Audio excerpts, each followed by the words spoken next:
So, how many great albums would you say Nas has had? Damn, Reggie. I think hip hop will always be a voice for the people.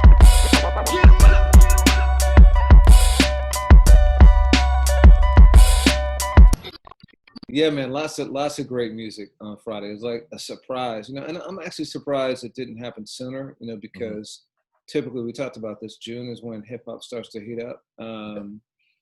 But I don't know if it was because of COVID or what, but I would assume that artists will hold up in their studios just being more creative than ever. But for whatever reason, there was a delay. But I said the last few weeks we've got some really great stuff, and one of the big ones of this week was Nas. Dropped a joint with Hit Boy. What was your take on it?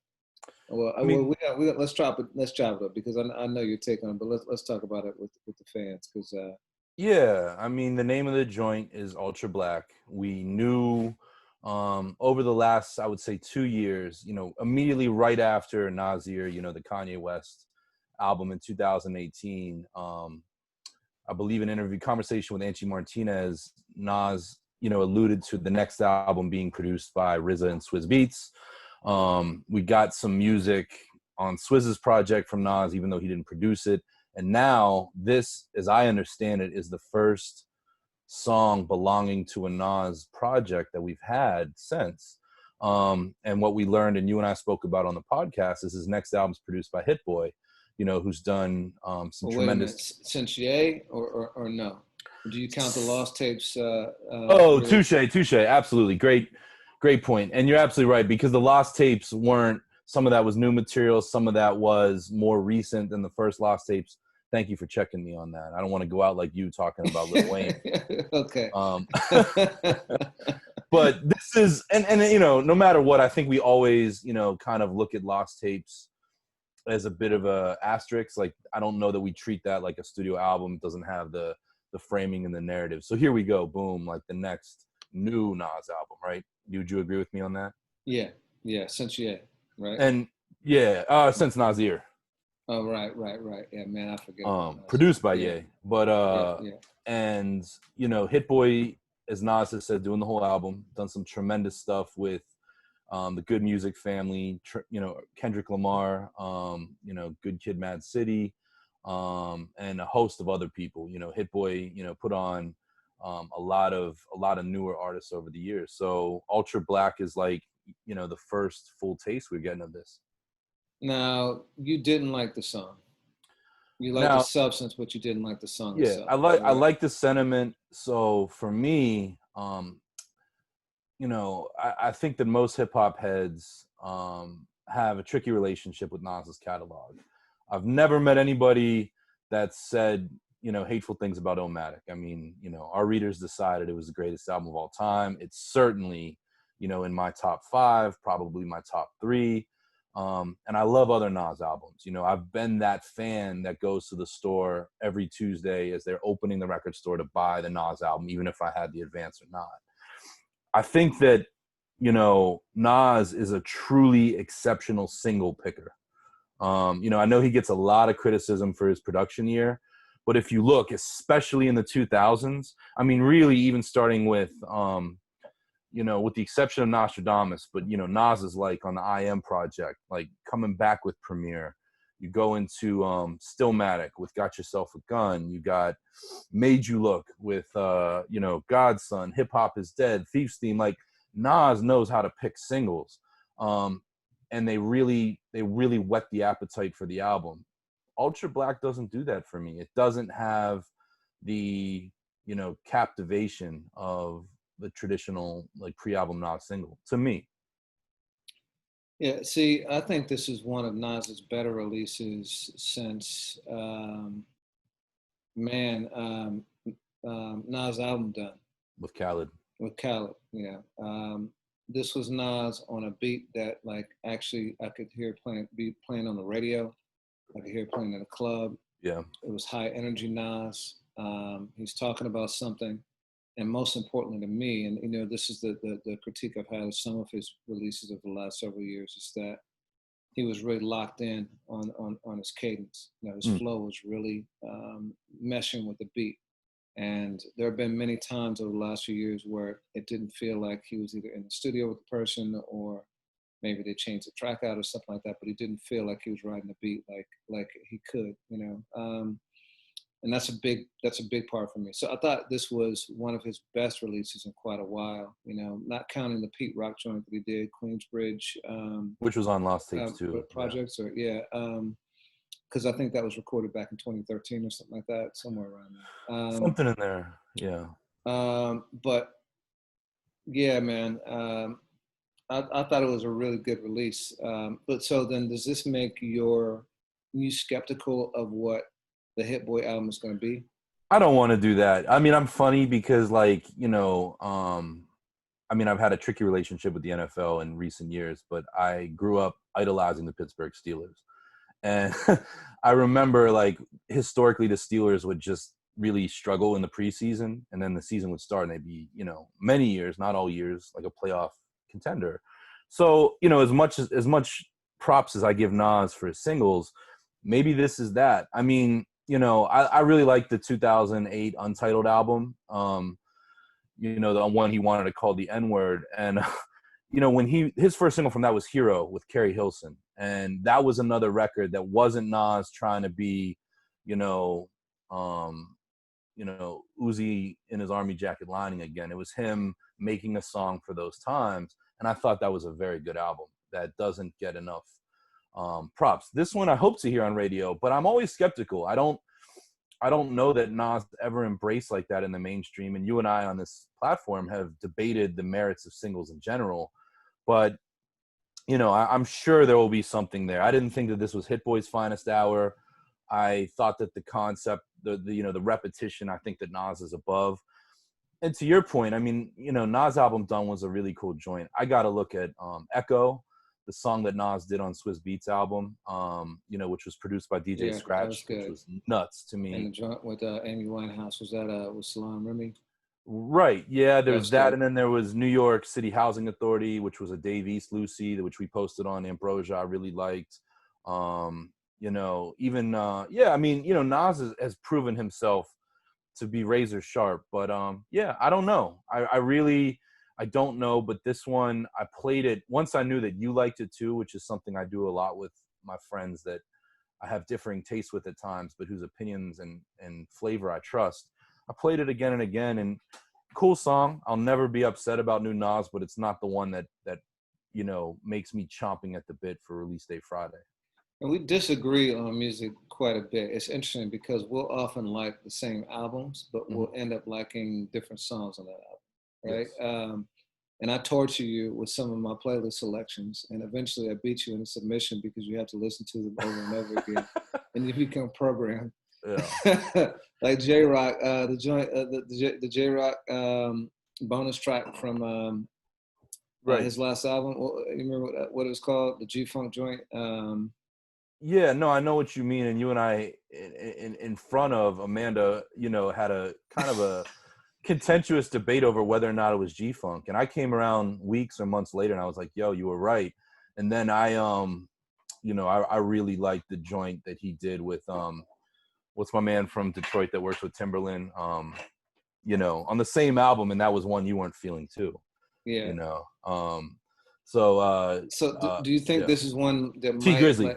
That you might come around to, like the Jadakiss joint was like that too, right? Do you think like that was a great point? That was a really good point, and that was the first single that did not make me excited for Jadakiss's album. And apart from the collaboration with Pusha T, the hunting season, that's my favorite joint on the album. Here we are 6 months later. So it's funny, and I love that. I don't ever want to put my opinions or my taste in cement, because the music that I liked, 5 years ago, let alone 5 months ago, it changes, it evolves. Maybe, you brought me around too, by the way, like Danny Brown, like his Q-Tip album. Yeah. You got me to listen to that a couple more times again. I ended up liking that quite a bit, and been plenty of other ones too. I don't know. I guess we've talked about this before. Like I think hot takes on music are really tough because, especially with an established artist who you've heard quite a bit, I think that there's an expectation with where they're going to go and the direction they're going to go in, and then a lot of times when they switch it up, we got to just kind of go back and reset and listen to it with a fresh perspective instead of with our, our built-in expectations, and it opens up differently. But like, that's been my experience. How much? I mean, I said I respect the content and the sentiment, but for you as a Black person, did Ultra Black resonate with you on that level, especially in a year when I feel like that sense of pride and identity is making its way more and more into music? Kind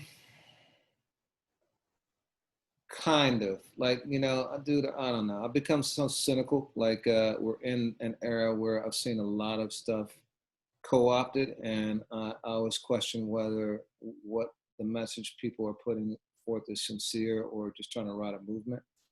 And I don't know. It struck me differently than something like what Rhapsody does, because Mm. Rhapsody, like, does that. She is about Black empowerment, Black respect, Black self-love all the time. And so what I hear from her, like, is fantastic, and like Anderson .Paak's Lockdown, which I know we'll talk about in a second, great. J. Cole, same. Nas has done it sometimes, for sure. You know what I mean? But I don't know. I don't know if it felt like a wave or what. But I'm always loving that messaging. Yeah. But it didn't strike me in the way that some releases have recently, substance-wise. I think Nas, I think that he's allowed to wear a red shirt, from that, because Nas has Yeah. always been about that. I mean, even if it wasn't a whole song, and he's done songs, especially on that '08 album that I just mentioned, but, even his lines, like, regardless of what you feel about, if I ruled the world coming off of Illmatic, the lines about Coretta Scott King, or, open the cells in Attica, send him back to Africa. Like, One mic.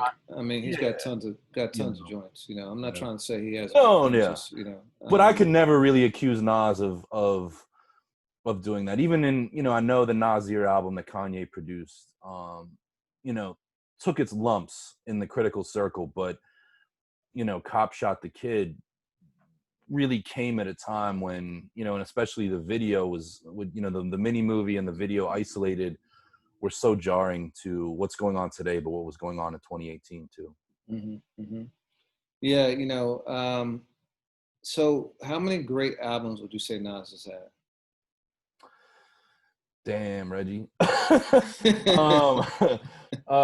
You know what? I'm gonna definitely say,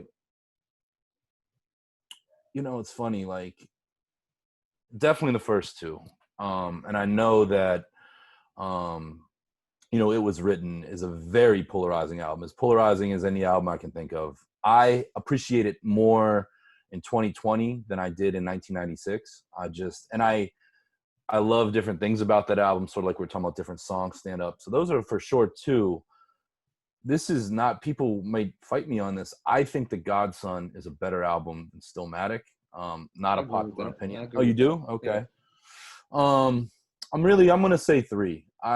It's not by no means my favorite album. Nas has 3 or 4 or maybe 5 albums I listen to more than it, but I think Life is Good definitely belongs in that conversation, just for being really cohesive, really tight, and very thematic. And as we talk about, Wait, so is that 4 or 3?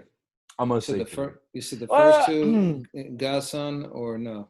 know what? I mean, Godson has like 2 songs that make me cringe, but I'm gonna use, because your word was great, not classic, great, right? Right. Let me put Godson in the equation, because I'm lying to myself given the amount of times I've listened to it. I'm going to say 4. 4 of them shits were due. Yeah, I'm gonna say okay. So Illmatic for sure. I'm on the other side of It Was Written. And again, like, I should go back and listen to it for fresh ears, because to placing my assessment on myself, I had very strong expectations for what It Was Written was supposed to sound like. Mm-hmm. And If I Ruled the World was very different than that. And so, like, and even the Dr. Dre stuff, it just sounded super polished and completely different than Illmatic did. So, like, I've never really kind of gotten over that. For me, then it was Godson. Stillmatic I like, but I have trouble remembering more than like 2 or 3 songs off of it. You know what I mean? So, like, it's hard for me to say an album is great like that. And then Life is Good. Life is Good to me was, and I've said this before, that I thought it was the first great grown man rap album.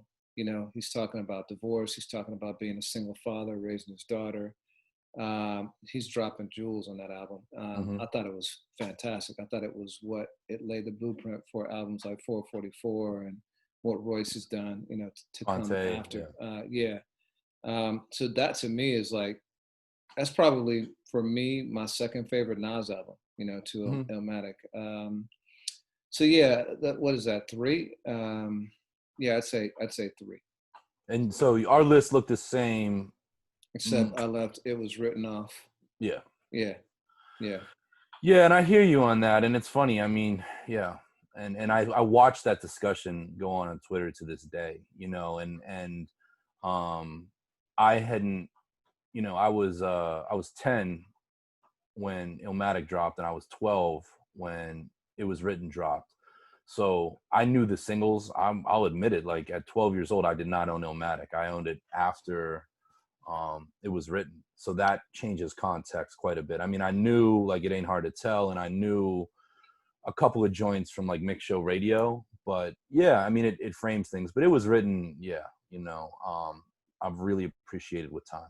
Okay, so now I'm gonna put your feet to the fire. Let's change it I from thought you great. did already. Yeah. Let's change it from great to Yeah. how many classic albums does Nas have? One. Ooh. You think? Okay. Do you think that you're gonna get hate for that? Yes. But I guarantee you, everyone that would hate that, um, has hated somebody else who said it before me.